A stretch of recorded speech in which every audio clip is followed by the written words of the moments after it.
ఇక దేవుడు ఇచ్చిన ఆలోచన చొప్పుననే ఈ వాక్యాన్ని నేను సిద్ధపడడం జరిగిందండి. హల్లెలూయా. కాబట్టి ఈ విషయాలన్నీ జాగ్రత్తగా ధ్యానపూర్వకంగా మనందరము కూడా విందాము, నేర్చుకుందామండి. హల్లెలూయా. సామెతల గ్రంథం 26వ అధ్యాయం 2వ వచనం.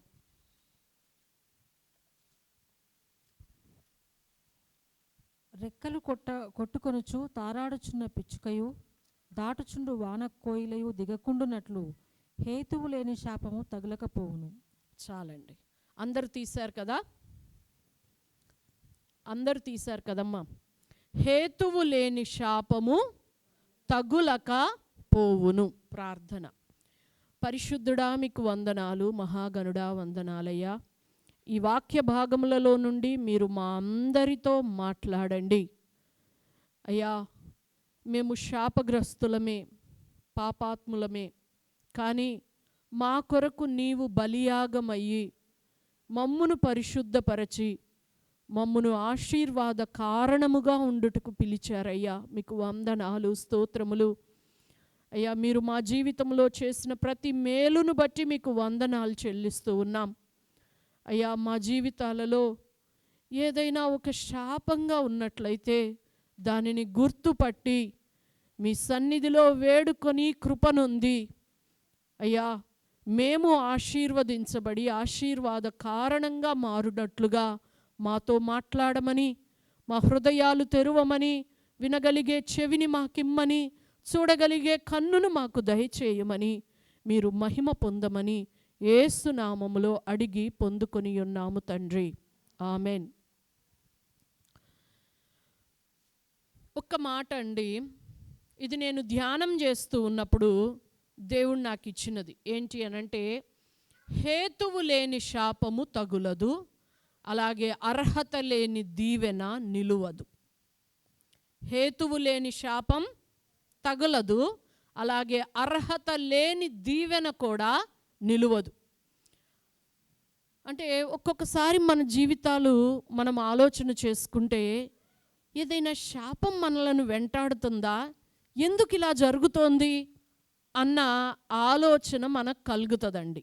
అయితే దేవుని వాక్యం మనకేమి నేర్పిస్తుందంటే, హేతువు లేని శాపం ఏదున్నా సరే అది తగలదు.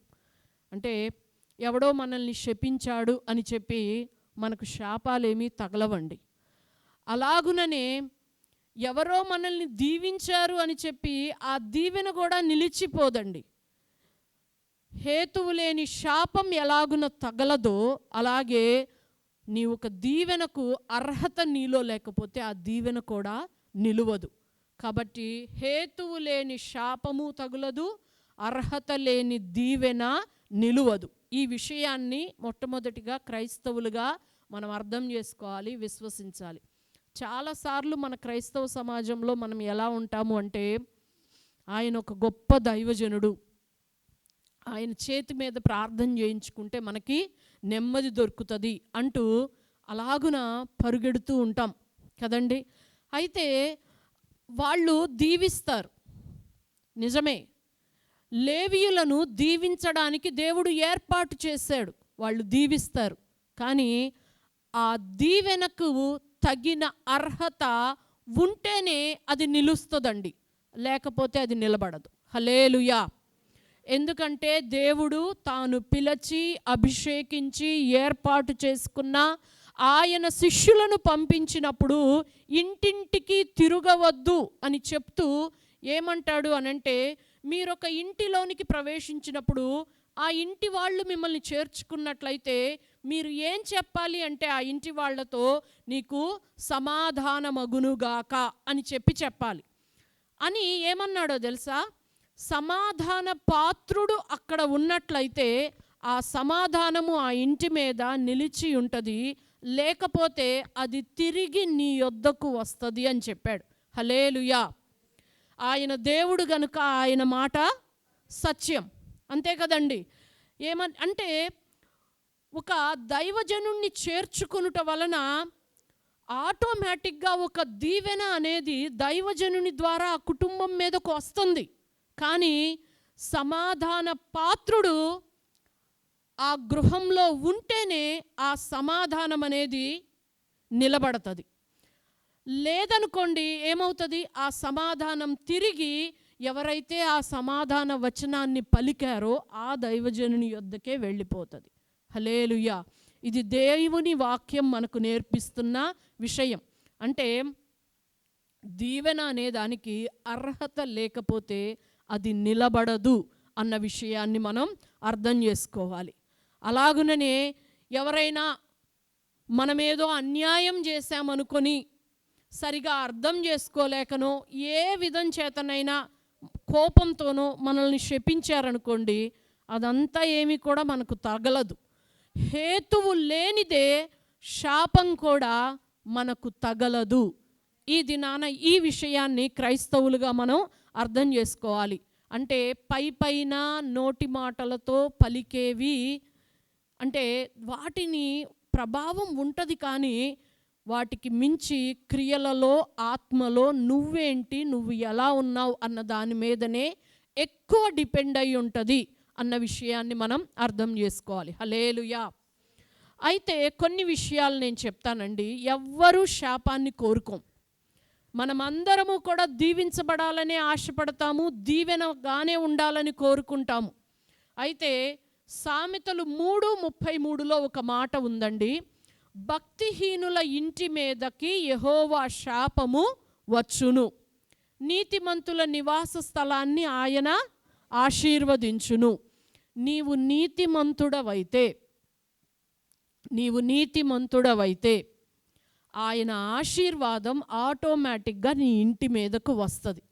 అదే భక్తిహీనులైతే గనక ఇంటి మీదకు శాపం వస్తుందండి. ఈ విషయం మనం గుర్తుపెట్టుకోవాలి. వ్యక్తిగతంగా ఒకళ్ళ మీదకు శాపం వచ్చేది ఉంటుంది, కుటుంబం అంతటి మీదకి కూడా శాపం వచ్చేది ఉంటుంది. చాలా జాగ్రత్త కలిగి ఉండాలి కొన్ని విషయాలలో. మనం భక్తిహీనుల ఇంటి మీదకే శాపం వస్తుంది.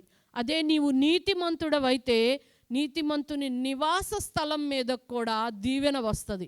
మనకు బాగా తెలిసిన ఎగ్జాంపుల్ ఎవరు అనంటే నోవాహు నీతిమంతుడుగా ఉన్నాడు, కానీ ఆ దీవెన అనేది అతని ఇంటి వారందరూ కూడా అనుభవించారండి. అలాగుననే ఆకాను శపితమైన దాన్ని తీసుకొని వచ్చాడు. ఆకానుతో పాటుగా కుటుంబం అంతా కూడా నాశనమైపోయింది. కోరహు తిరుగుబాటు చేశాడు, ఏకీభవించిన కుటుంబస్తులందరూ కూడా పోయారు కదండి. కనుక ఇలాంటివి కొన్ని ఉంటాయి, బహుజాగ్రత్త కలిగి ఉండాలి. అది ఒక్కళ్ళకు కాదు, కుటుంబం అంతటికీ కూడా చుట్టివేస్తుంది. హల్లెలూయా. సహజంగా ఇంకొక మాట చదువుదాం. సామెతలు 22:14. వేశ్య నోరు లోతైన గొయ్యి, యెహోవా శాపము నొందినవాడు దానిలో పడును. చాలండి. మనం ఏమనుకుంటామంటే ఈ వ్యభిచారం వలన మన ఇంటికి శాపం వస్తుంది అనుకుంటాం. సహజంగా మనకు కలిగే ఆలోచన అట్లుంటుంది. కానీ దేవుడేమని చెప్తున్నాడో తెలుసా?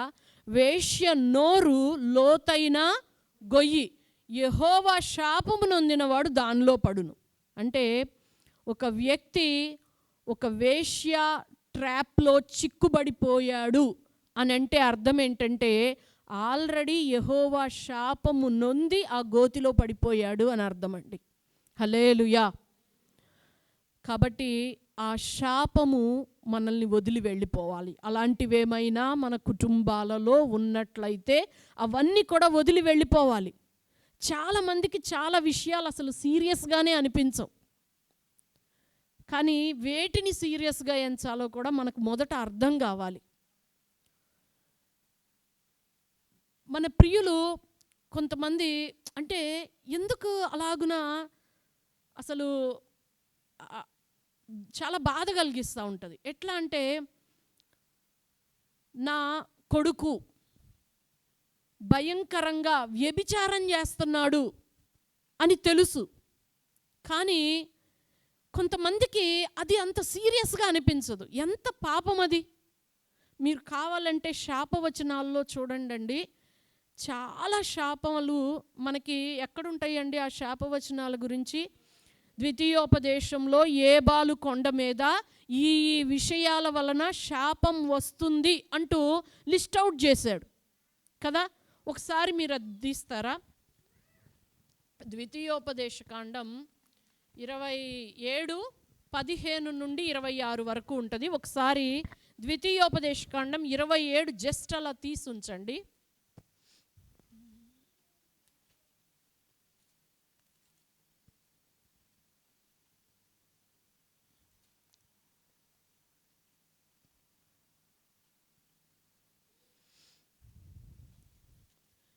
పదిహేను నుంచి 26 వరకు చూస్తే అండి, నేను చెప్తాను, మీరు తర్వాత కావాలంటే నంబర్లు వేసుకొని చూడండి. నేను నంబరింగ్ వేస్తే నాకు 12 వచ్చినాయి ఇక్కడ.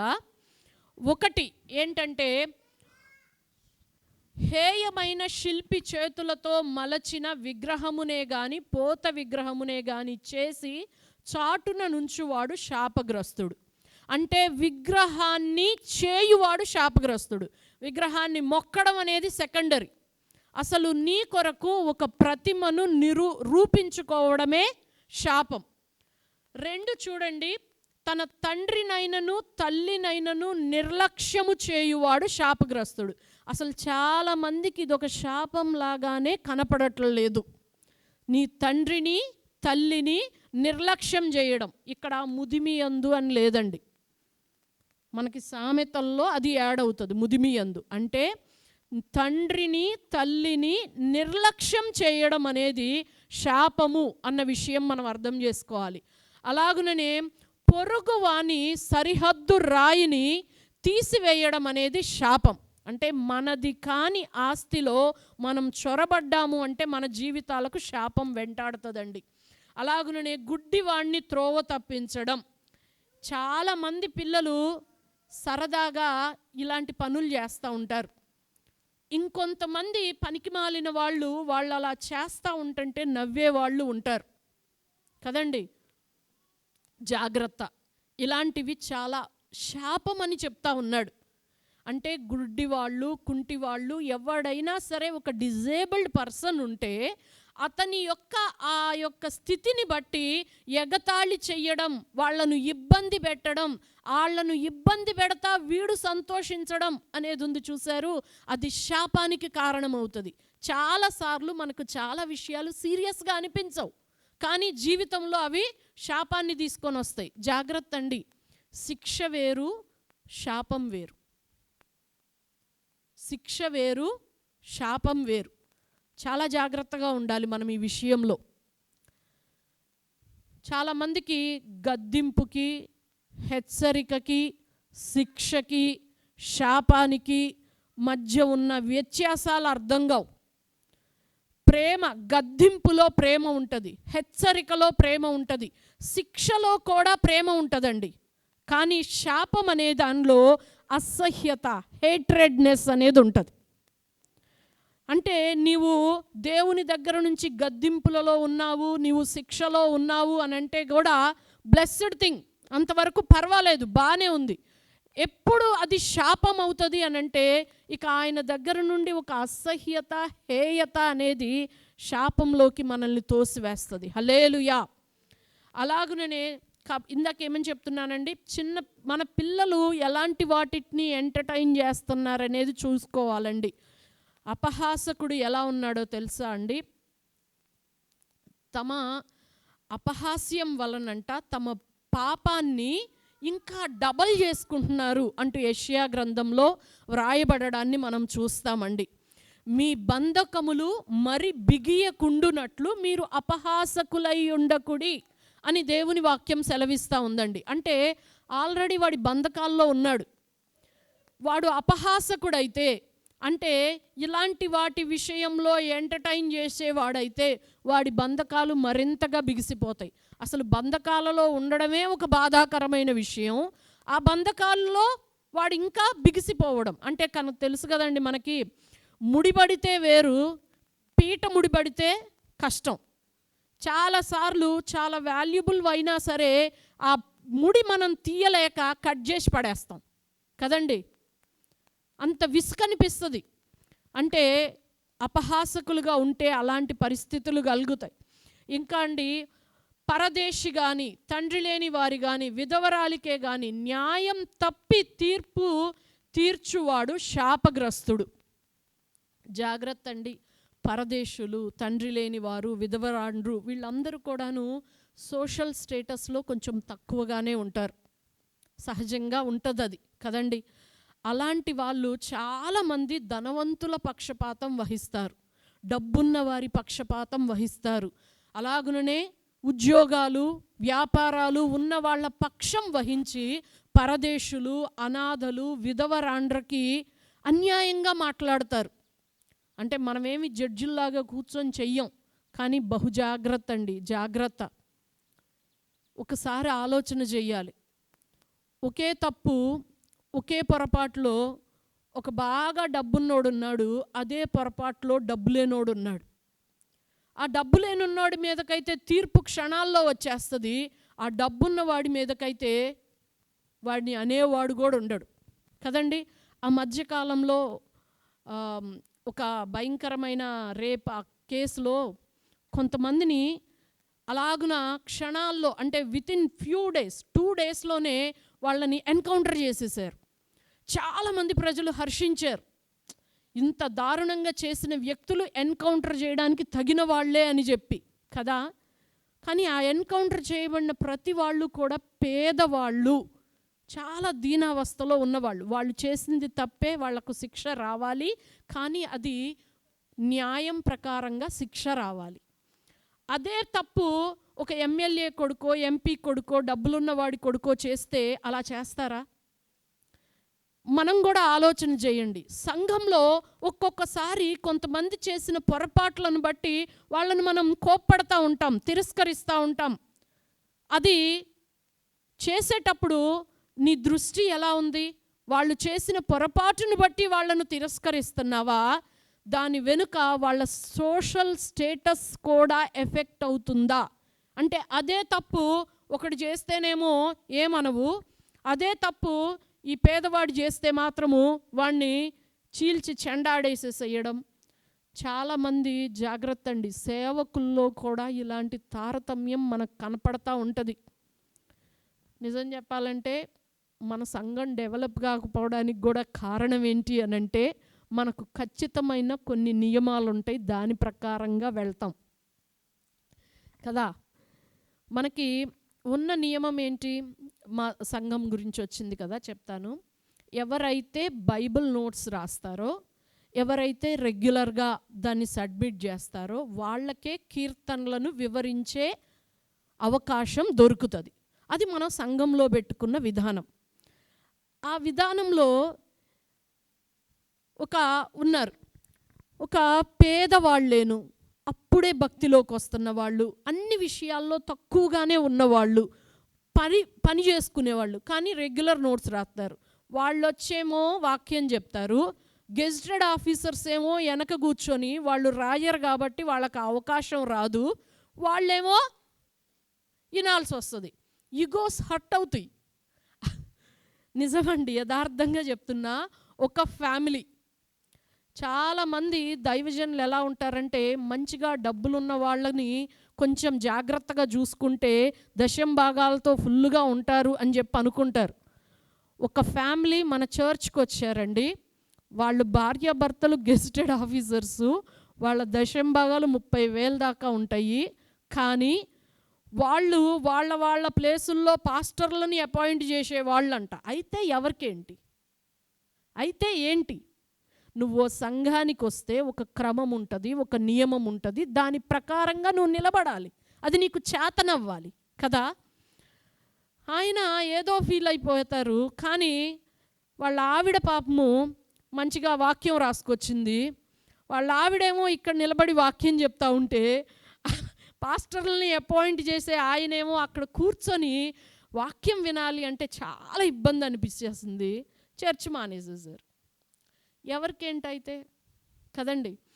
మనం అంటే నేను చెప్పేది ఏంటంటే అండి, మనం ఎవరినైనా ఏదైనా ఒక విషయంలో హెచ్చరిక చేశాం, గద్దింపు చేశామంటే ఆ హెచ్చరిక, గద్దింపు నీతి న్యాయములను అనుసరించి ఉండాలి. యెహోవా దృష్టితో చేసేదిగా ఉండాలి. హల్లెలూయా. వాళ్ళు పేదవాడైతే ఏంటి, ధనవంతుడైతే ఏంటి, ఎవడైనా తప్పు చేస్తే అది తప్పే కదండి. కనుక దీనికి సంఘం అలవాటు పడాలి. కానీ నేటి దినాలలో బయట సంఘంలో అలా లేదండి. కానీ ఎంత భయంకరం అండి. ఇక్కడ మనం చూస్తున్నాం కదా, అంటే విధవరాండ్రకి, పేదవారికి, వాళ్ళకి నీతి న్యాయములను తప్పి ఏదన్నా చేస్తే శాపం వస్తుంది. శిక్ష కాదు, అది శాపం. హల్లెలూయా. అలాగుననే అండి చూడండి, పరదేశికే కానీ తండ్రికే కానీ విధవరాలు అది అయిపోయింది కదా. ఇక్కడ తండ్రి భార్యతో శయనించువాడు, మనకు చూస్తే తండ్రి భార్యతో శయనించడం, జంతువుతో శయనించడం, తన సహోదరితో, తండ్రి కుమార్తెతో, తల్లి కుమార్తెతో శయనించడం, అత్తతో శయనించడం, ఇవన్నీ కూడా వ్యభిచారానికి సంబంధించినవే. ఇవన్నీ కూడా శాపాలకు మూలంగా అవుతా ఉన్నాయండి కదా. ఇలాంటివి ఉంటే భయంకరమైన శాపం అనేది కుటుంబాల మీద ఏలుబడి చేస్తుందండి. చాలా కుటుంబాలలో బయటకు కనబడకుండా ఎన్నెన్నో ఉంటాయి. మనం తప్పును తప్పుగా ఖండించడం మనకు రావాలి. హల్లెలూయా. లేకపోతే వాళ్ళతో సమ్మతిస్తే గనక అది చాలా భయంకరమైన శాపంగా కుటుంబంలో మిగిలిపోతుందండి. ఇంకా దాని తరువాత చాటున తన పొరుగువానిని కొట్టువాడు శాపగ్రస్తుడు. పొరుగువాడు నీకేదన్నా అన్యాయం చేశాడు, తప్పు చేశాడు, ఏదన్నా ఉంటే మొహం మీదనే చెయ్యాలి. అంటే చాటున వాడికి నష్టం చేయడం అనేది శాపానికి కారణమవుతుంది. ఎదురుపడి గొడవ పడిన దాన్ని దేవుడు లెక్క పెట్టడం లేదు. కన్నింగ్నెస్ అనేది శాపానికి కారణమవుతుందండి. అలాగుననే చూడండి, నిర్దోషి ప్రాణహాని కొరకు లంచం పుచ్చుకోవడం కూడా శాపమే అవుతుంది. చివరిది చూడండి, చాలా ఈ విధికి సంబంధించిన వాక్యములను గైకొనకపోవుట వలన వాటిని స్థిరపరచని వాడు శాపగ్రస్తుడు. అంటే నువ్వు ఈ వాక్యాలను స్థిరపరచాలి. అంటే అర్థమేంటో తెలుసా? శాపానికి కారణమైన పనులు చేసిన వాడిని వాడు మనోడైనా ఎవడైనా సరే, నువ్వు వాడిని వెనకేసుకొని వస్తే నువ్వు శాపగ్రస్తుడు. అంతే కదండి. చాలామంది దొంగతోనూ వేశ్యలతోనూ పాలు కూడరు, కానీ వాళ్ళతో ఏకీభవిస్తారు. ఇది శాపానికి కారణం. చివరిదేంటండి, ఈ విధికి సంబంధించిన వాక్యములను గైకొనకపోవుట వలన వాటిని స్థిరపరచని వాడు శాపగ్రస్తుడని చెప్పగా, నువ్వు స్థిరపరచాలి. దేవుని వాక్యమును మన ఇంటిలో స్థిరపరచవలసిన బాధ్యత మన మీద ఉంది కదండి. మనం ఎన్నో విషయాలలో ఇంట్లో పోరాటాలు చేస్తూ ఉంటాం కదా. మన సొంత వ్యక్తిగత విషయాల కొరకు కొట్లాడతాం, గొడవలు పడతాం, పోరాటాలు చేస్తాం. కానీ దేవుని వాక్య విషయంలో తప్పిపోతా ఉన్నప్పుడు ఒక పోరాటం చేయాలి. మనం గొడవ పడితే దాని కొరకు గొడవ పడేవారిగా ఉండాలండి. ఇలాగున దేవుని వాక్యాన్ని మన ఇళ్లల్లో స్థిరపరచబడడానికి మనం ఏదన్నా నోరు తెరిచినా, మాట్లాడినా దాన్ని దేవుడు హర్షిస్తాడు, దాన్ని దేవుడు మెచ్చుకుంటాడు. హల్లెలూయా, హల్లెలూయా.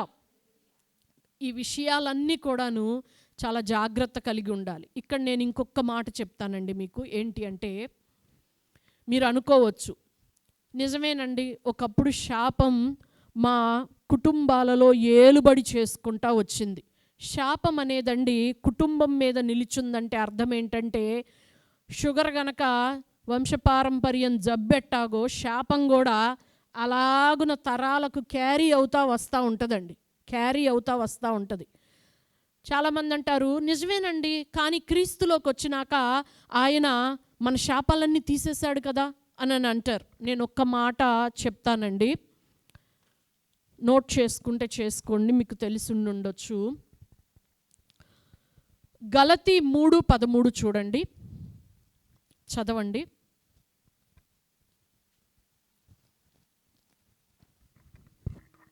పౌలు గలతీయులకు రాసిన పత్రిక 3వ అధ్యాయం 13వ వచనం. ఆత్మను గూర్చిన వాగ్దానము విశ్వాసము వలన మనకు లభించినట్లు అబ్రహాము పొందిన ఆశీర్వచనము క్రీస్తు యేసు ద్వారా అన్యజనులకు కలుగుటకై క్రీస్తు మన కోసము శాపమై మనలను ధర్మశాస్త్రం యొక్క శాపము నుండి విమోచించెను. చాలండి. క్రీస్తు మన కొరకు శాపమై, క్రింద ఫుట్నోట్లో శాపగ్రస్తుడై మనలను ధర్మశాస్త్ర సంబంధమైన పాపము నుండి విమోచించెను. అంటే ధర్మశాస్త్రంలో ఏ ఏ విషయాలు, ఇప్పుడు నేను చెప్పినవి ఇంపార్టెంట్గా కొన్ని, కానీ చాలా విషయాలు ఉన్నాయి. వీటి వలన శాపం, వీటి వలన శాపమని కదండి. లేని వార్త పుట్టించువాడు శాపగ్రస్తుడు కదా. అలాగా కొన్ని కొన్ని ఉన్నాయి శాపాన్ని కలగజేసేవి. అయితే ఆ విధంగా శాపానికి పాత్రులుగా మనం ఉన్నప్పుడు యేసుక్రీస్తు మన శాపము నుండి మనలను విమోచించాడు అని ఇప్పుడు చదువుకున్నాం కదా. వాస్తవమే, నిజమే. ఇంకొకటి కూడా చదవండి, 2 కొరింథీయులు 5:21. ఎందుకనగా మనం ఆయన యందు దేవుని నీతి అగునట్లు పాపమెరుగని ఆయనను మన కోసము పాపముగా చేసెను. చాలండి. ఇక్కడ ఏం జరుగుతుంది? మనము దేవుని నీతి అగునట్లుగా పాపము ఎరుగని ఆయనను పాపముగా చేసెను. శాపగ్రస్తుడు కాదు ఆయన, మన శాపము ఆయన మీద వేసి శాపగ్రస్తునిగా చేశాడు కదా.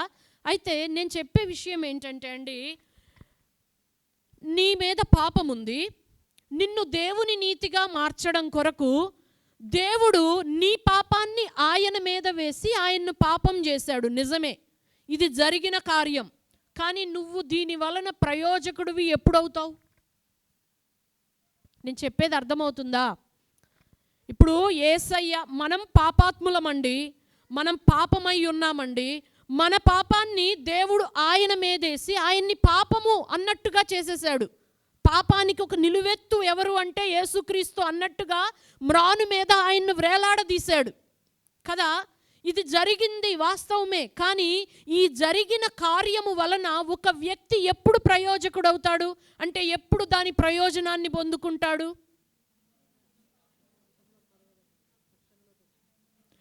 నేను పాపినయ్యా, నా వలన పాపము జరిగింది, ఈ పాపము నా వలన జరిగింది, ఇది నా స్థానం. నా స్థానాన్ని నువ్వు తీసుకొని నీ స్థానాన్ని నాకిచ్చావు. నిజానికి శిక్ష అనుభవించవలసిన వాడను నేనే. ఈ పాపము నా వలననే జరిగింది, నన్ను క్షమించు, నన్ను పరిశుద్ధపరచు అని అడిగినప్పుడే ఆ కార్యం వలన మనకు ప్రయోజనం అవుతుంది.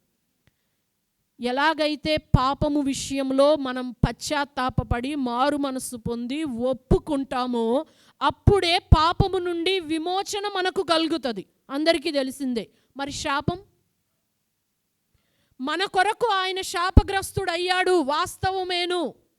కానీ మరి శాపము నుండి నువ్వు విమోచించబడాలంటే అసలు నీ మీద, నీ కుటుంబం మీద ఏలుబడి చేస్తున్న శాపం ఏంటో నువ్వు గుర్తుపట్టాలి. అది శాపంగా నువ్వు అంగీకరించగలగాలి.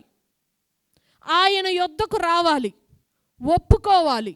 అప్పుడు ప్రయోజనకరం అవుతుంది నీకు. అర్థమవుతుంది కదండి నేను చెప్పింది? మనం పాపం చేశాము, పాప క్షమాపణ పొందుకోవడానికి దేవుని దగ్గరకు వచ్చాము. నా స్థానంలో నువ్వు మరణించావయ్యా అని ఒప్పుకున్నాము, పశ్చాత్తాపడ్డాం, మారు మనసు పొందాము. మనం ఇప్పుడు దేవుని నీతిగా మార్చబడ్డాం. దేవునికి స్తోత్రం. మరి శాపం సంగతి ఏంటి? అసలు మన జీవితం మీద ఏలుబడి చేస్తున్న శాపం ఏంటో మనకు తెలుసా? మన పితరుల దగ్గర నుంచి మనకు సంక్రమించుకుంటా వస్తున్న పాపం ఏంటో మనకు తెలుసా? ఆ శాపం ఏంటో మనకు తెలుసా? ఆ శాపమును గురించి మనము దేవునిని ఆశ్రయిస్తున్నామా? అలాగైతే శాపం కూడా కొట్టివేయబడుతుందండి. హల్లెలూయా. పాపము గురించి మనకు దొరుకుతున్నటువంటి బోధ, ప్రాక్టీసు శాపము గురించి మనకు తెలియదు. కానీ దాన్ని కూడా చూడగలిగే కన్నులు మనకు ఉండాలి. హల్లెలూయా. ఇందాక పాప ఒక పాట పాడింది కదా రూతమ్మ గురించి. మోయాబు శాపం అది. 10 తరాల వాళ్ళైనా సరే దేవుని సమాజంలో చేరకూడదు అనేది వాళ్ళ మీద ఉన్న ఒక శాపం అండి. శాపభరితమైన జనం వాళ్ళు. కానీ ఆమె కూడా తన జీవితంలో శాపాన్ని అనుభవిస్తూనే ఉంది. కానీ ఎప్పుడైతే ఆమె మహోన్నతుడైన దేవుని రెక్కల నీడకు ఆశ్రయానికి వచ్చిందో, తన జీవితం అంధకారం కనిపిస్తున్నప్పటికీ ఆయన మీద విశ్వాసాన్ని ప్రకటించిందో, అప్పుడే ఆ శాపం కాస్త దీవెనగా మారింది. హల్లెలూయా. ఇది చాలా సులువుగా జరిగిపోయే విషయమేం కాదండి. మీరు ఒకసారి ఆలోచన చెయ్యండి. 2 తోడుకోడళ్ళు ఉన్నారు. 2 తోడుకోడళ్ళు, ఒక ఆమెమో ఓర్ప, ఈమెమో రూతు. 2కి భర్తలు చచ్చిపోయారు. 2కి కూడాను అత్తగారు దేవుడి గురించి చెప్పింది. అత్తగారికి పరిస్థితులు బాలేవు. ఆమెకే కడుపుకు వెళ్ళడం కష్టంగా ఉంది. ఆమె పొట్ట చేతిని పట్టుకొని మోయాబు దేశానికి వచ్చినామా. ఇక్కడికి వచ్చి భర్తని, పిల్లల్ని, అందరినీ పోగొట్టుకున్న మోడుగా మారిపోయినామా. ఇప్పుడు ఆమె మళ్ళా వాళ్ళ దేశానికి వెళ్ళిపోతూ ఉంది. మీరు మీ ఇళ్ళకి వెళ్ళిపోండి అమ్మా అని చెప్పి చెప్తా ఉంది. ఓర్ప ఏమో చూసింది, ఈమెతో ఉంటే ఈమెకే ఏమీ లేదు. ఈమె వచ్చి ఎన్నో సంవత్సరాలు అవుతుంది. ఈమె భూమిని కూడా వాళ్ళు ఆక్రమించుకొని ఉండుంటారు.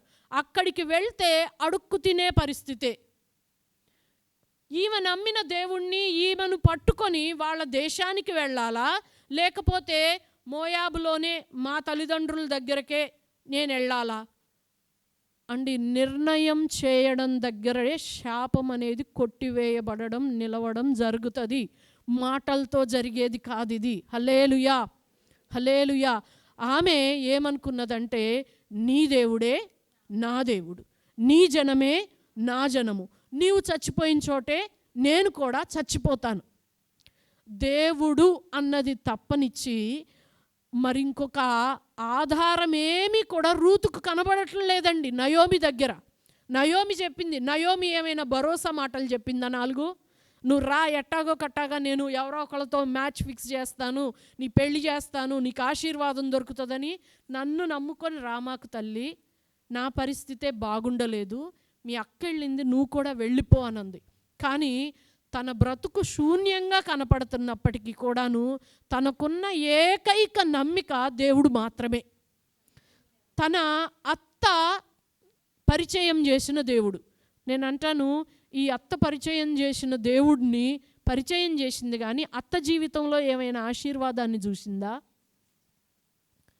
అంటే?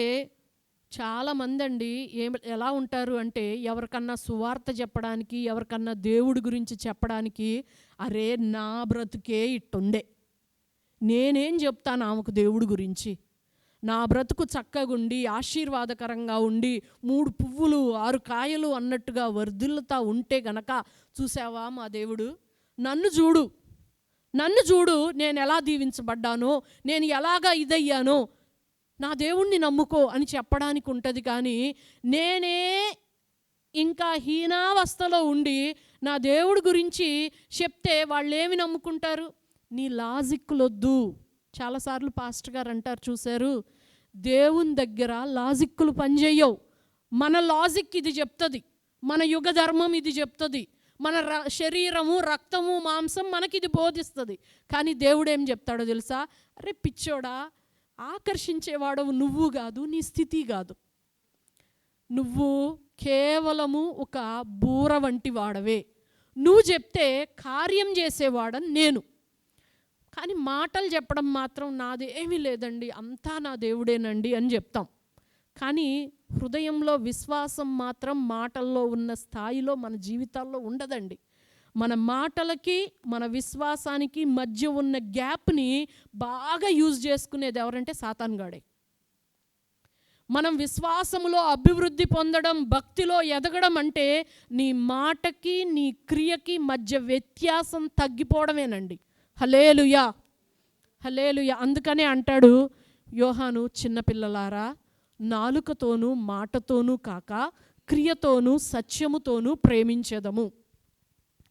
నాలుకతో మాటలతో భక్తి చేయడం, నాలుకతో మాటలతో ఆదరించడం, నాలుకతో మాటలతో కోటలు కట్టడం, మానేసేసి క్రియలతో సత్యముతో ప్రేమించడం, క్రియలతో సత్యముతో క్రీస్తును అనుసరించడం మనం చేయగలిగితే అండి, దేవుడు మనలో నుండి ప్రత్యక్షపరచబడడం ప్రారంభిస్తాడు. హల్లెలూయా, హల్లెలూయా. నయోమి దేవుడి గురించి చెప్పింది, కానీ నయోమి యొక్క స్థితిగతులను బట్టి ఆమె హృదయంలో దేవుని మీద విశ్వాసం కలగల. దేవుడే కార్యం చేశాడు. జీవితం అంధకారంగా కనపడుతున్నప్పటికీ కూడాను ఆమె ఒక విశ్వాసపు అడుగు వేసింది. హల్లెలూయా, విశ్వాసపు అడుగు వేసింది. అండి, సహజంగా మనకు ఎట్లా ఉంటుందంటే, మనం కళ్ళు మూసుకుంటే మన ఫ్యూచర్ ప్లాను క్లియర్ కట్గా కనపడతా ఉంటే ధైర్యం పెరిగి గంతులు వేసుకుంటా నడుచుకుంటా వెళ్ళిపోతాం కదండి. అసలు నెక్స్ట్ అడుగు వేస్తే అది ఎక్కడ పడుతుందో అర్థం కానప్పుడు దేవుని మీద నమ్మకం ఉండి అడుగు వేయడాన్నే విశ్వాసపు అడుగు అంటారండి. హల్లెలూయా. మనం ఎలా ఉంటామో తెలుసా, మనకు ఒక ఫుల్ స్కెచ్ ఉంటుంది, ఒక ఫుల్ ప్లాన్ ఉంటుంది. ఆ ప్లాన్ని యాజ్ ఇట్ ఈజ్గా దేవుడి దగ్గర తీసుకొచ్చి పెడతాం. ఇది ఎగ్జిక్యూట్ చేయని చెప్పి ఆయనకి చెప్తాం. మనం దేవుణ్ణి వాడుకోవాలని చూస్తాం, దాన్ని వాడుకోవడమే అంటారు కదండి. ఇప్పుడు సహజంగా ఒక పెద్ద ఆయన దగ్గరికి, ఆఫీసర్ల దగ్గరికి వెళ్ళామనుకోండి, ఆయన్ని ఫస్ట్ ఐస్ చేయడానికి ఏదో ఒక బహుమానాలు ఇచ్చి, పండ్లు ఇచ్చి, స్వీట్లు ఇచ్చి, బట్టలు పెట్టి ఏదో చేసేసి చివరిగా ఒక ఫైల్ ఆయన ముందు పెట్టేసేస్తే అర్థం ఏంటి? నేను నిన్ను ఖుషి చేసిన, గిది మొత్తం ఇట్లా చెయ్యి అని చెప్పి చెప్పడమే అవుతుంది కదా. చాలాసార్లు ఈ లోకం నేర్పించిన విధానంలోనే యేసయ్య దగ్గరకు మనం అప్రోచ్ అవుతాం. యేసయ్యకు మనమే ప్లాన్ ఇస్తాం. నా కొడుక్కి ఏం చేయాలి నువ్వు, నా బిడ్డకు ఏం చేయాలి నువ్వు, ఎలాగున ప్రవర్తించాలి నువ్వు, మొత్తం ఆయనకు స్కెచ్ ఇచ్చేసేసి మనం అడిగింది ఆయన చేసేటట్టుగా ఆయన్ని బతిమిలాడిచి ఏడ్చి గోలబెట్టి చాలాసార్లు అలా చేస్తాం. కానీ విశ్వాసంలో అభివృద్ధి, పరిణితి చెందిన స్థితి ఎలా ఉంటుంది అనంటే, దేవా నా పరిస్థితి ఇది, నేను నీ దగ్గరకు వచ్చిన, నాకంటే బెస్ట్గా నువ్వు ఆలోచిస్తావు, నాకంటే ఫ్యూచర్ నీకు బాగా తెలుసు, ది బెస్ట్ థింగ్ నువ్వే చేస్తావు కనుక నువ్వేం చేస్తావో అలాగున నువ్వు చెయ్యి, అలాగున నన్ను నడిపించు అంట ఆయనకు అప్పగించుకోవడం అనేది విశ్వాసపు అడుగు అవుతుంది, విశ్వాసపు యాత్ర అవుతుందండి. హల్లెలూయా, హల్లెలూయా. మనం మొదటి స్థాయి నుండి రెండో స్థాయికి ఎదగాలి అని నేను కోరుకుంటూ ఉన్నాను. నేను కూడా చిన్నపిల్లవాడినై ఉన్నప్పుడు చిన్నపిల్లవాడి వలె ఆలోచించాను, చిన్నపిల్లవాడి వలె చేష్టలు చేశాను. ఇప్పుడు పెద్దవాడనై పిల్లవాని చేష్టలు మానివేశాను. ఎవరండి ఈ మాట చెప్పింది? అపోస్తలుడైన పౌలు. అంటే అపోస్తలుడైన పౌలు చిన్నపిల్లోడప్పుడు నిక్కర్లు వేసుకున్నప్పుడు అని కాదు, ఆధ్యాత్మికంగా చిన్నపిల్లవాడిగా ఉన్నప్పుడు చిన్నపిల్లవాడిలాగే మాట్లాడతాడు, ప్రవర్తిస్తాడు. కానీ పెద్దవాడైనాక చిన్నపిల్లవాడి చేష్టలు మానివేస్తాడు. నేను అంటాను, చిన్నపిల్లలుగా ఉండడం శాపం కాదు, పాపం కాదు. చిన్నపిల్లలుగా ఉండడం అనేది స్పిరిచువల్ జర్నీలో ఒక పార్ట్. కానీ చిన్న పిల్లలుగానే మిగిలిపోవడం అనేది శాపం. ఎవడి ఆధ్యాత్మిక జీవితమైనా పుట్టింది మొదలుకొని తప్పటడుగులతోనే ప్రారంభమవుతుందండి. ఎవడు కూడా ఏమంటారు రన్నర్ లాగా, పీటీ ఉషాలాగా పరుగులెత్తుకుంటా ఏమి గర్భంలోంచి పుట్టడు, తప్పటడుగులు వేసుకుంటానే పుడతాడు. కానీ 10 సంవత్సరాలు వచ్చినా సరే అదే తప్పటడుగులు వేయడం అనేది తప్పు అవుతుంది. హల్లెలూయా. కాబట్టి మనం ఎలాగైనా ఉండుండొచ్చండి, కానీ మారాలి. రూతమ్మ జీవితాన్ని మనం చూస్తే ఆమె ఒక విశ్వాసపు అడుగు వేసింది. తాను ఒక స్కెచ్ చేసి ప్రార్థన చేయడం, జరిగేటట్టుగా ప్రార్థన చేయడం మానేసింది. దేవుని చిత్తానికి తనను తాను అప్పగించుకొని వచ్చిందండి. అందుకనే బోయాజ్ అన్నాడు, నీవు సురక్షితముగా ఉండునట్లుగా ఆయన రెక్కల నీడలోనికి వచ్చావు. హల్లెలూయా. ఇంకా అంటాడు, రావడం ఒక్కటే కాదండి, నీ మొదటి క్రియల కంటే నీ కడపటి క్రియలు బహుశ్రేష్టంగా ఉన్నాయి, అధికంగా అయిపోయాయి అని అన్నాడండి. అని ఏ పొలంలో పరిగ ఏరుకుందో ఆ పొలానికి దేవుడు ఆమెను యజమానురాలిగా చేశాడు. హల్లెలూయా. అది మామూలుగా ఉండదండి. విశ్వాస జీవితం గురించి మాట్లాడే వాళ్ళకి అదేమీ జరగదు. విశ్వాస జీవితంలో అడుగులు వేసే వాళ్ళకే అది దొరుకుతుంది. హల్లెలూయా, హల్లెలూయా. నేను కూడా ఒకప్పుడు మంచిగా స్కెచ్ చేసి దేవుడి ముందు పెట్టి ఇది జరిగించు అని ప్రార్థనలు చేసిన దాన్నే కానీ ఆయనకు అప్పగించుకుంటూ శూన్యంలో అడుగేసినట్లుగా వేసినప్పుడు నీళ్లు అందరినీ ముంచేసే నీళ్ళే గడ్డగట్టడం అనేది మనం చూస్తామండి. ఇంకొకటి ఏంటో తెలుసా, విశ్వాస యాత్ర చాలా ఎగ్జైటింగ్గా అనిపిస్తుంది, మిగతా యాత్ర చాలా బోరు కొడుతుంది కదండి. ఇప్పుడు తెలిసిన రూట్లో వెళ్ళడం వేరుగా ఉంటుంది, ఎగ్జైటింగ్గా ఉంటుంది అన్నమాట విశ్వాస యాత్ర అనేది. హల్లెలూయా. అందుకనే ఇందులో శిక్షణ నొందిన వారికి అంటూ హెబ్రీలకు రాసిన పత్రికలో మాట్లాడతాడు. అంటే ఒక శిక్షా విధిలో ఉండి కూడా ఎలాగున మేలు అనుభవించాలో అనేది కొంతమందికి ఎక్సర్సైజ్ అయిపోతుంది. అందుకనే అండి, యాత్ర చేయు మార్గములు వారికి అతి ప్రియములు. విశ్వాస యాత్ర చేసే వాళ్ళకి దేవునితో నడవడం ప్రియంగా ఉంటుంది, ఎగ్జైటింగ్గా ఉంటుంది, చాలా బాగుంటుంది. హల్లెలూయా. ఇక్కడ చెప్పేది ఏంటి అంటే, అసలు మన జీవితంలో ఏలుబడి చేస్తున్న శాపం ఏంటో మనకు అర్థమైతే ఆ శాపము నుండి బయటపడినట్లుగా ఆయన రెక్కల నీడలోనికి రావడానికి అంధకారంలో ఒక అడుగు వేయగలిగితే దేవుడు నీ పక్షంగా కార్యం చేయడం ప్రారంభిస్తాడు. హల్లెలూయా. నీవు ఊహించలేని అద్భుతాలు, అసలు నీ ఆలోచనకు అందనన్ని అద్భుతాలు నీ కొరకు చేస్తాడు. హల్లెలూయా, హల్లెలూయా. నేను మొన్న సాక్ష్యం పంచుకున్నానండి. మా పాస్టర్ గారికి ఈ విశ్వాసపు ఎక్సర్సైజ్ అనేది చాలా బాగా ఉంటుంది అన్నమాట. నేను అలాగ లేను స్టార్టింగ్లో.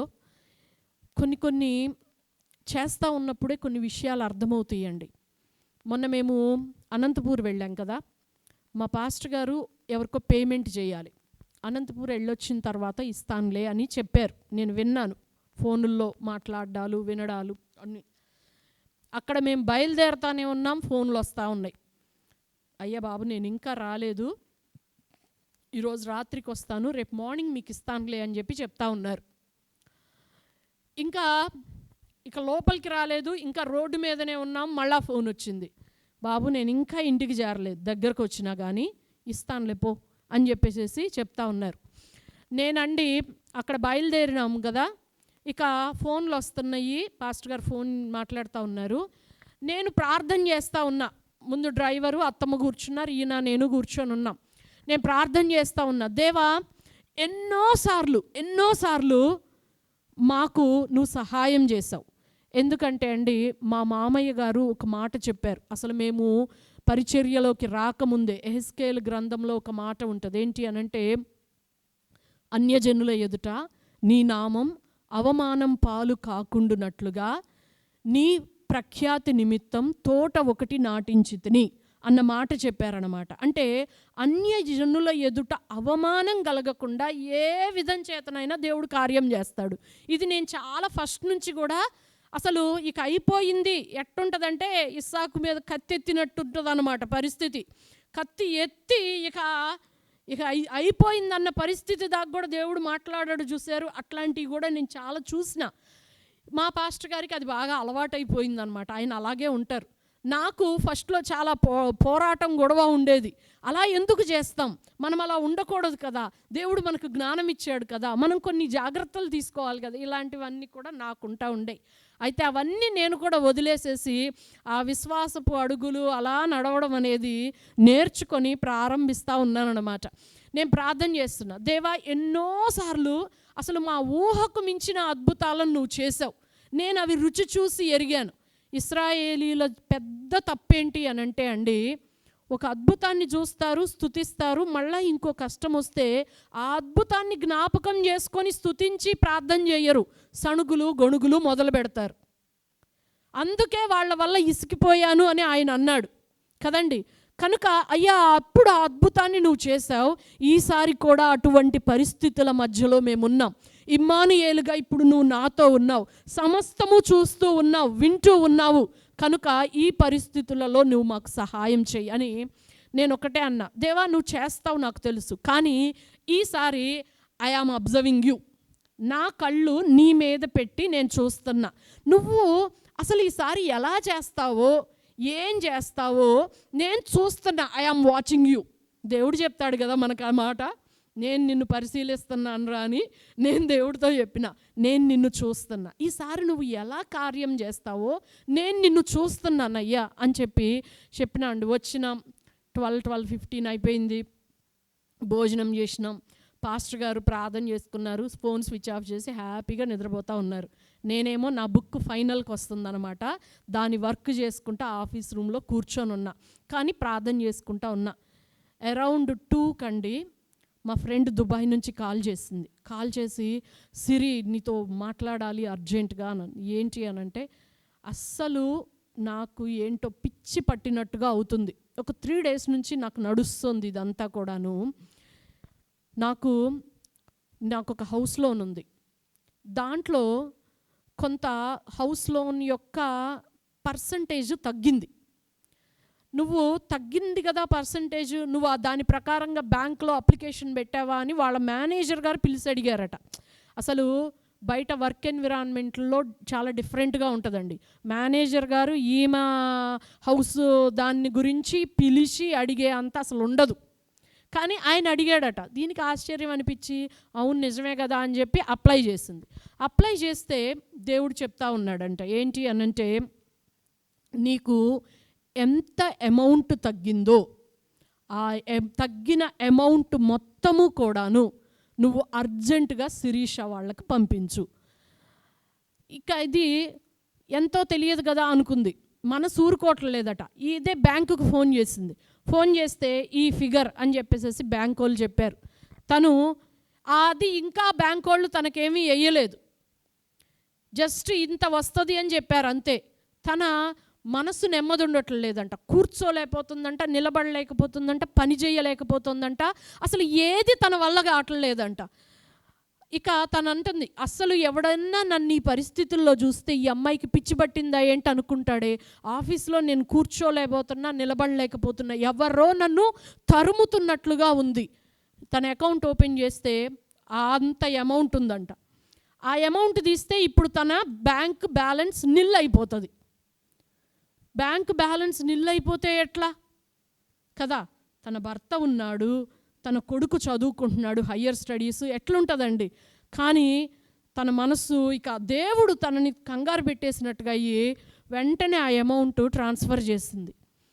అది చెప్తుందన్నమాట, నేను ఇట్లా దేవుడు ఇంత అసలు ఎప్పుడు నేను అనుభవించలేదు, నేనేమైనా పిచ్చిదాన్ని అయిపోతున్నానా అనిపిస్తుంది. నేను ఇర్మియా చదువుతున్నా, అది నాతో మాట్లాడుతున్నప్పుడు దేవుడు నాలో ఒక మాట గుర్తుపెట్టాడు. ఏంటి అని అంటే, ఇర్మియా అంటాడు, నేను నీ వాక్యం ప్రకటిస్తే నాకు అవమానం కలుగుతోంది, నింద కలుగుతోంది, వాళ్ళు నన్ను కొడుతున్నారు, నేను మాట్లాడినయ్యా అని నేను నోరు మూసుకొని ఉన్నానా, అది ఎలా ఉందంటే నా ఎముకలలో అగ్ని మండుచున్నట్టుగా ఉన్నది. నేను నోరు మూసుకొని ఉండలేను, నేను మూసుకొని ఉండి విసిగిపోయాను. నువ్వు నన్ను బలవంతం చేసి గెలిచావు అని దేవుడితో చెప్తాడనమాట. అంటే ఎంత నింద అవమానం కలుగుతున్నా సరే నాకేంటంట అని నోరు మూసుకొని ఉండలేనట్లుగా ఎముకలలో ఒక అగ్నిని ఇర్మియాకు పెట్టి ఇర్మియాని దేవుడు ఆ ప్రజల మధ్య వాడుకున్నాడండి. ఆయన బలవంతం చేసి గెలిచాడు. నాకు ఆ మనస్సులో అయ్యే తిరుగుతున్నాయి, దేవుడు నన్ను బలవంతం చేసి గెలిచాడు సిరి అని చెప్పేసి తను చెప్తా ఉంది. నేనైతే దేవుణ్ణి చాలా స్తుతించానండి. ఎట్లా అంటే, నేను దేవుణ్ణి అన్నాను కదా, ఐ ఆమ్ వాచింగ్ యూ, నువ్వు ఎలా కార్యం చేస్తావో ఈ టైంలో నేను నిన్ను చూస్తున్నాను అంటే నాకు అనిపించింది, దేవుడు నవ్వుతా, నేను ఎలా కార్యం చేస్తానో నువ్వు చూసావా అని ప్రశ్నించినట్లయింది. ఆయన కార్యం, ఆయనకు సవాల్ వేయడానికి మనం ఏ పాటి వాళ్ళమండి, కానీ ఆయన కార్యం చేయదలుచుకుంటే ఆ రోజుల్లో కాదండి, నేటి దినాల్లో కూడాను ఆయన ఆత్మ కార్యం చేస్తూనే ఉంది. ఆయన ఆత్మ కార్యం చేస్తూనే ఉంది. కానీ విశ్వాసపు అడుగులు మనం వేయగలగాలి. హల్లెలూయా, హల్లెలూయా. నిజంగా అండి, నిజం. అసలు పాస్టర్ గారి ఇదన్నీ మీరు విచిత్రంగా అనిపిస్తుంది. ఎట్లా అంటే ఆయన చేసే పనులకి నిజంగా ఈ వెలుగు సంబంధుల కంటే ఈ యుగ సంబంధులు యుక్తిపరులంట. ఈ యుగ సంబంధమైన తెలివితేటలు కలిగిన క్రైస్తవ లోకాన్ని మనం చూస్తున్నాం. నేను చెప్పేది మీకు అర్థమవుతుందా అండి? ఈ యుగ సంబంధమైన తెలివితేటలతో నిండిన క్రైస్తవ ప్రపంచమే చుట్టూ ఉంది. వాళ్ళు చూడ్డానికి వెలుగు సంబంధుల్లా కనపడతారు, కానీ వాళ్ళ లోపల నడిచేది మొత్తం కూడా ఈ యుగ ధర్మమే నడుస్తుంది. కానీ దేవుడు నాకు ఇచ్చిన భర్తను మాత్రం నేను చెప్తున్నానండి, వాక్యాన్ని ముందు పెట్టుకుంటాడు. ఈ వాక్య ప్రకారంగా ఉంటే చేసేస్తాడు. అది నష్టమా, అది కష్టమా, అది నిలుస్తుందా, అది పోతుందా, ఏది ఆయన ఆలోచించడు. ఈ వాక్యం ఇలా చెప్తుంది, నేను ఇలా చేస్తాను. నిలుస్తుందా, ఓకే. నష్టపోతానా, ఓకే. ఎట్లా ఉంటుందంటే దేవుని వలన మనము మేలేనా, కీడు అనుభవించదగదా అన్న పరిస్థితులు కూడా మా జీవితాల్లో చాలా ఉన్నాయండి, చాలా ఉన్నాయి. అంటే జనాలకి ఆ సిచ్యుయేషన్స్ అన్నీ చెప్తే కాసింత తెలివి ఉండాలి కదా మీకు అంటారు ఎవరైనా. ఎందుకంటే యుగ సంబంధులందరూ కూడా యుక్తిపరులే వెలుగు సంబంధుల కంటే, అది దేవుడే చెప్తూ ఉన్నాడు. కానీ నష్టపోయినా పర్వాలేదు, కానీ యుక్తి వద్దండి. దేవుడు మనతో ఉంటే చాలు. హల్లెలూయా. ఆయన తప్పించినట్లుగా తప్పించేవారు ఎవ్వరూ కూడా లేరు. హల్లెలూయా. ఇది విశ్వాసపు యాత్ర అండి. ఇక్కడ మనం శాపాన్ని గుర్తుపట్టాలి. ఇప్పుడు మనం చాలా లిస్ట్ అవుట్ చదువుకున్నాం కదండి. ఇటువంటి శాపాలు మన కుటుంబాల మీద ఇంకా ఏలుబడి చేస్తా వస్తున్నాయా అన్నదాన్ని గుర్తుపట్టాలి, వాటిని ఒప్పుకోవాలి. అప్పుడు యేసయ్య ద్వారా మనం ఆ శాపములలో నుండి విమోచించబడతాం. హల్లెలూయా. నేను మీకు ఒక 2-3 విషయాలు చెప్పి ముగిస్తానండి. శాపం అన్నది మొట్టమొదట ఎక్కడొచ్చింది అనే దగ్గర నుంచి చూద్దాము. ఆదికాండం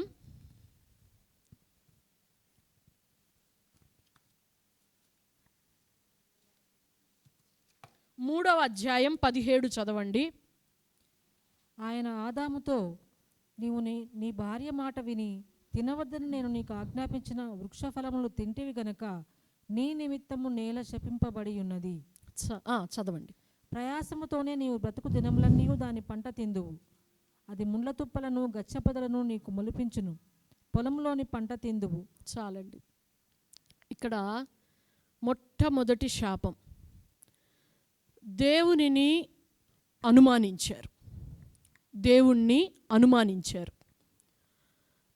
ఎవరో చెప్పిన మాటల్ని నమ్మారు. అవ్వ మోసపోయింది. తాను ఇష్టాపూర్వకంగా పాపం చేయడానికి ఆదాము ముందుకు వచ్చేసేసాడు. ఇది వాళ్ళ జీవితంలో జరిగింది. దేవుడు ప్రత్యక్షమైనప్పుడు నెపాన్ని కూడా, పాపాన్ని స్ట్రెయిట్గా ఒప్పుకోకుండా, నువ్వు నా కొరకు చేసి ఇచ్చిన ఈమె వలననే నేను తిన్నా, అసలు నువ్వే గనక ఈమెనే గనక చేసి ఇవ్వకపోతే ఈమెతో ప్రేమ నాకు కలిగేది కాదు, ఈమె చెప్పినట్టు నేను వినేవాణ్ణి కాదు, ఈ పాపం చేసేవాణ్ణి కాదు. అంటే మొత్తం మూల కారణం ఎవరి మీదకు దోసేశాడు? దేవుడి మీదకు దోసేశాడు కదండి. చాలాసార్లు చాలామంది అట్టిట్ట చేసి దేవుడి మీదే అనేవాళ్ళు చాలామంది ఉంటారు. నయోమి సువార్తికురాలే, కానీ అంటది, నువ్వు నాకు అన్యాయం చేశావు. నేను మధురమే, కానీ నువ్వు నన్ను చేదుగా మార్చేసేసావు. ఎవరిని అంటుంది ఇవన్నీ? దేవుడిని అంటుంది కదా. ఇట్లా ఉంటారు. సరే, అయితే ఇక్కడ ఏమంటున్నాడు? నీ నిమిత్తము నేల శపించబడింది. పాపం చేసింది ఎవరు? ఆదాము, అవ్వ. శపించబడింది ఎవరు? నేల కదండి.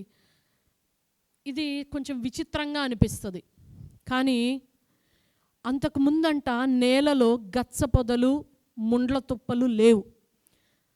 అసలు నాకు అది ఊహకే చాలా వింతగా అనిపిస్తుంది.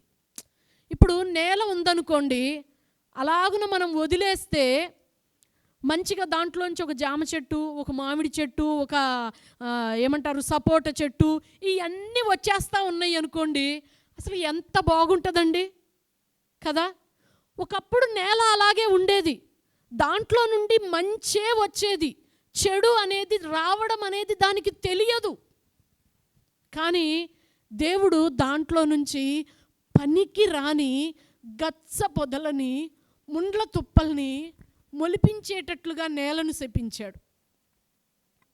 నాకు ఎందుకు దుఃఖం కలుగుతుందంటే, ఒక నేల అనేది ఒక మనిషి యొక్క హృదయానికి గుర్తండి, ఒక అంతరంగ పురుషునికి గుర్తు.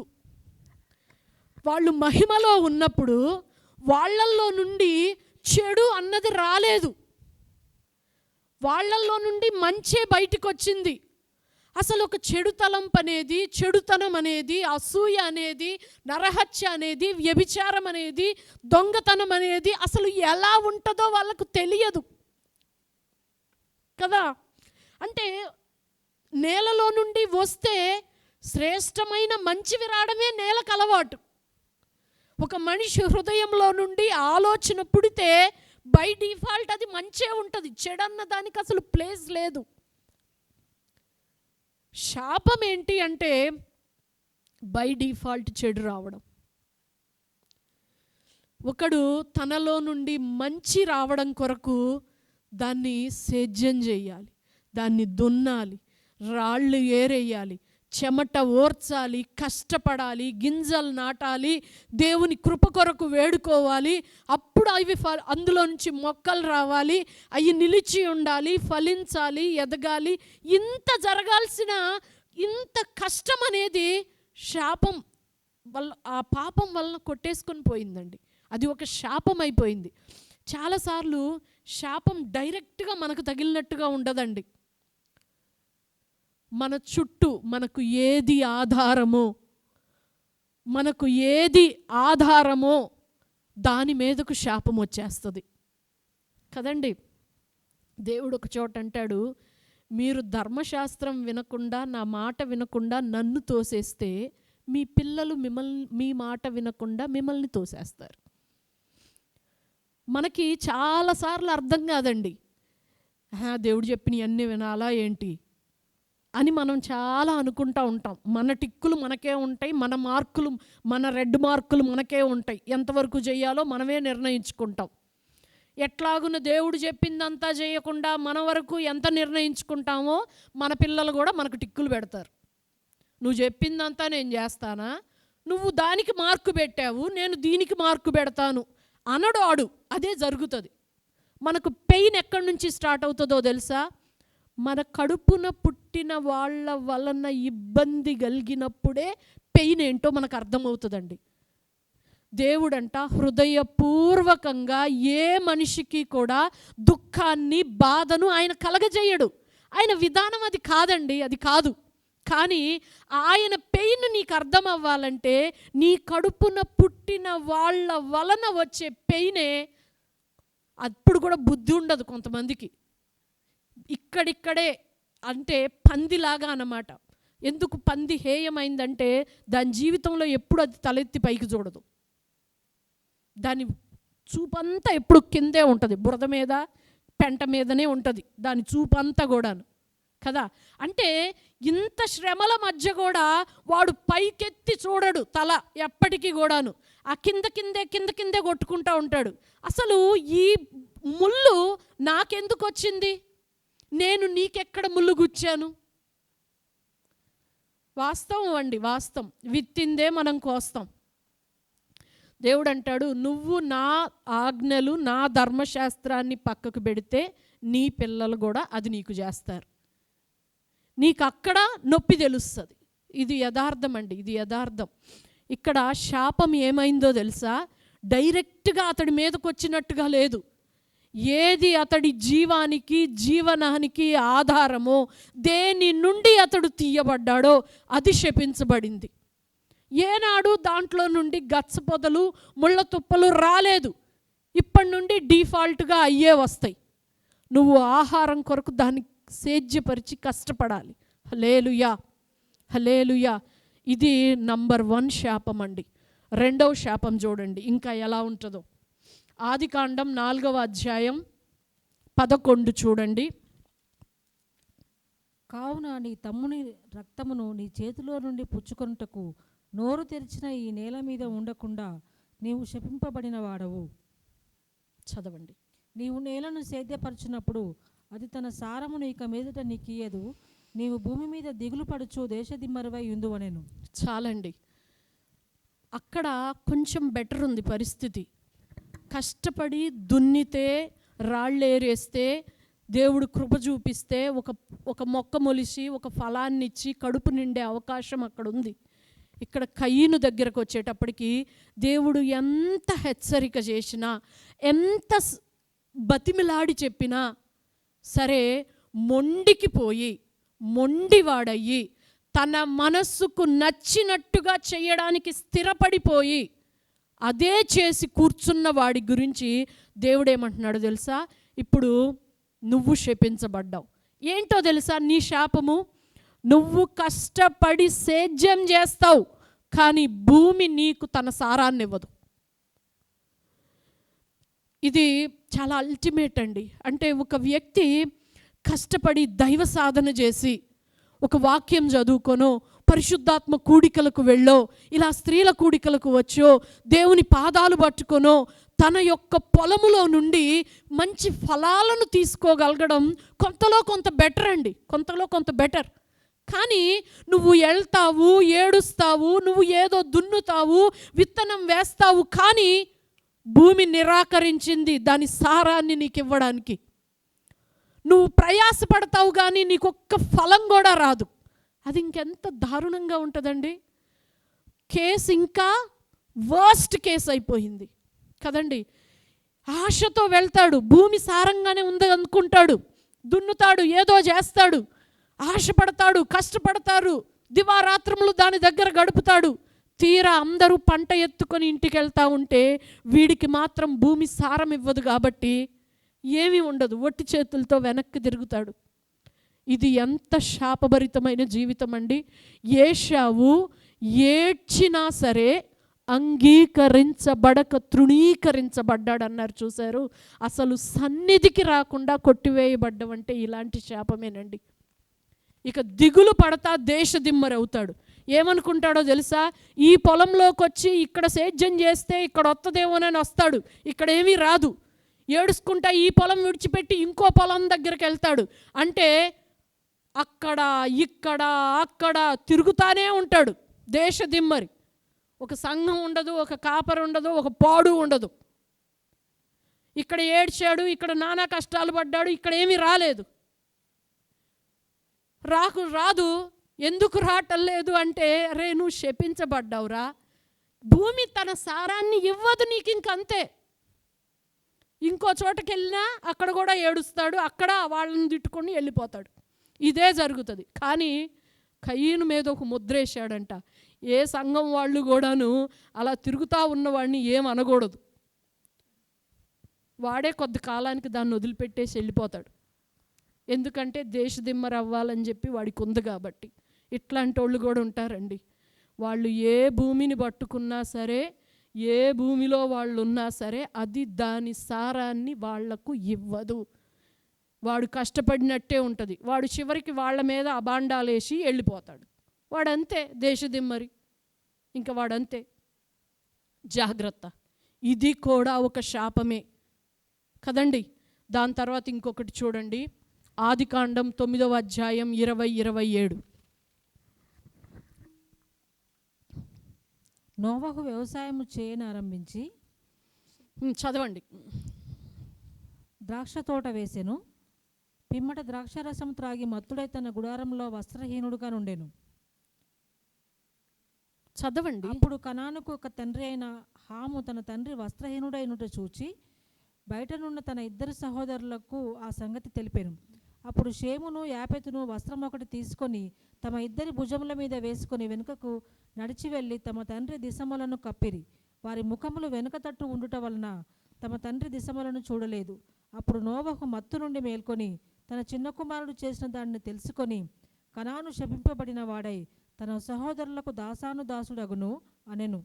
మరియు అతడు, షేము దేవుడైన యెహోవా స్తుతింపబడునుగాక, కనాను అతనికి దాసుడగును. దేవుడు యాపెతును విశాలపరచును, అతడు షేము గుడారములలో నివసించును, అతనికి కనాను దాసుడగును అనెను. చాలండి. ఇక్కడ నోవాహు కనబడతా ఉన్నాడు. నోవాహు తన గుడారంలో వస్త్రహీనుడై పడి ఉన్నాడు. కుమారుడు తండ్రి వస్త్రహీనుడై ఉన్నాడని, పడి ఉన్నాడని చూసి వెళ్ళి సహోదరులకు చెప్పాడు. నేను ఒక మాట చెప్తానండి. అసలు కనాను ఎందుకు శపించబడ్డాడు? ఈ కనాన్ ఎవరు అనంటే ఆ పని చేసిన వాడి కొడుకు. తండ్రి ఆ పని చేశాడు, కొడుక్కు శాపం వచ్చింది. మీరు చాలా జాగ్రత్తగా ఆలోచన చెయ్యండి. మనది కాని గుడారంలో విషయాల కొరకు చెవి ఇవ్వడం, కళ్ళు ఇవ్వడం, ఆశపడడం నీకు శాపానికి కారణమవుతుంది. జాగ్రత్త. తన గుడారములో మత్తుడై పడి ఉన్నాడు తండ్రి. ఎవరి గుడారం అండి అది? నోవాహు గుడారం. ఇందులో మనకు ఆ తరస్సు చూస్తే అసలేం పాపం కనిపించదు. అరే, అంత పెద్ద అయినా, అంత మంచి అయినా ఆ తాగడం ఏంటి, ఆ సోయి లేకుండా పడిపోవడం ఏంటి? ఆయన పాపం చేశాడు, ఆయన చేశాడని చెప్పి చూసొచ్చి ఈయన చెప్తే ఈయన్ని శపించడం ఏంటి దేవుడు? ఈయన్ని తండ్రి శపించాడు, ఆమెను అన్నాడా దేవుడు? లేదా, అన్నాడు కదండి. కానాను దాసుడు అయ్యాడా లేదా? కానానులో నుండి వెళ్ళగొట్టబడి ఆ జనాంగం ఎవరెవరైతే, మీరు తర్వాత తరచు చూసుకోండి, కానానుకు పిల్లలు ఎవరున్నారో ఆ జాతులోళ్ళని అందరినీ కూడా నిర్దాక్షిణ్యంగా ఎళ్ళగొట్టి చంపేసేసి ఆ స్థలాన్ని తీసుకోమని చెప్పి దేవుడు చెప్పాడు ఇశ్రాయేలీయులకి. అంటే తరాల వెంబడి ఒక శాపం. ఎందుకు అనంటే ఒక మాట అండి. ఫస్ట్ థింగ్, నీ గుడారం కానీ వేరొక గుడారంలో ముచ్చట్లకు తిరగమాకండి. మీకు తెలియకుండానే శాపాలు వస్తాయి. తెలియకుండానే శాపాలు వస్తాయి. అసలు తాను తొంగి చూస్తుంది ఎవరి గుడారంలోకి? తన తండ్రి గుడారం. ఎవరాయన? లోకమంతా నాశనం అయిపోతే వాళ్లతో పాటుగా నువ్వు నాశనం కాకుండా నీ కొరకు అందరూ ఎగతాళి చేస్తా ఉన్నా సరే నిన్ను బ్రతిమిలాడో, నిన్ను కోప్పడో, నిన్ను సరిచేసో ఒక ఓడను గట్టించి దాంట్లో నిన్ను పెట్టి అందరితో నశించకుండా నిన్ను రక్షించిన వాడు నీ తండ్రి. ఆయన గుడారంలోకి తొంగి చూసేదేంటి? చాలా మందికండి విషయాలు తెలుసుకోవడం పట్ల ఆసక్తి ఎక్కువ. అసలు ఇదొక దరిద్రపు శాపానికి కారణం అండి. దయచేసి స్త్రీలలో ఇలాంటివి చాలా ఎక్కువ ఉంటాయి. ఇలాంటిది మనలో నుంచి కొట్టేయాలి దేవుడు. మన ఇల్లు మనకు చాలండి బాబు, మన గుడారం మనకు చాలు కదా. ఇంకొకటి చూడండి, గుడారంలో చూసిందే చెప్పాడా లేకపోతే ఎక్స్ట్రా చెప్పాడా? చూసిందే చెప్పాడు, అయినా శాపం వచ్చింది. అంటే ఇక్కడ ఇంకొకటి ఏంటో తెలుసా? ఆ యాపేతు షేము చేసింది వీడు చేసేసి ఉండాల్సింది ముందే, ఆశీర్వాదం వచ్చేది. తండ్రి అలా పడున్నాడు అంటే నువ్వు యాక్సిడెంటల్గా వెళ్ళిపోయావు, నీకు తెలియదు, వెళ్ళావు. నువ్వు ఏం చేసి ఉండాలి? అర్జెంటుగా ఒక బెడ్షీట్ తీసుకొని వెళ్ళి కప్పేసేసి ఉండాలి. మత్తులో నుండి మేల్కున్న ఆయన విషయం తెలుసుకొని దీవించి ఉండేవాడు. కానానును శిరస్సుగా చేసి ఉండేవాడు. వీడు వెళ్ళి వాడికి చెప్పాడు. వాళ్ళు బుద్ధిమంతులు కాబట్టి భుజాల మీద బెడ్షీట్ వేసుకొని వెనక్కి నడుచుకుంటా వెళ్ళి దాన్ని వాళ్ళ నాన్న మీద వేసొచ్చారు. వేసొచ్చినందుకు వాళ్ళను దీవించాడు. హల్లెలూయా, వాళ్ళను దీవించాడు. కానాను దాసుడవును, దాసుడవుతాడు. అది జరిగిందా లేదా అండి? జరిగింది కదా. కాబట్టి జాగ్రత్త, ఇలాగ శాపాలను కొని తెచ్చుకోవద్దు. కాబట్టి మన జీవితాల్లో ఏమైనా శాపాలు ఏలుబడి చేస్తూ ఉంటే ఒకసారి జాగ్రత్త చూడండి. ఏదైనా లేని వార్త పుట్టించామా? విగ్రహ సంబంధమైనది ఉన్నదా? వ్యభిచార సంబంధమైన విషయాల్లో ఉన్నామా?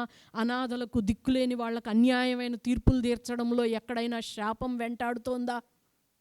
గుర్తుబట్టి ఒప్పుకొని క్షమించమని అడగాలండి.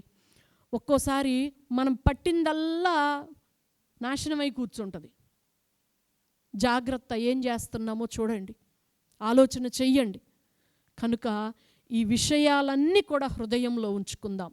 దేవుడు మనల్ని శాపానికి వారసులుగా ఉండడానికి పిలవలేదండి. దేవుడు మనల్ని ఎందుకు పిలిచాడు? ఆశీర్వాదానికి కారణములుగా ఉండడం కొరకు దేవుడు మనల్ని పిలిచాడు.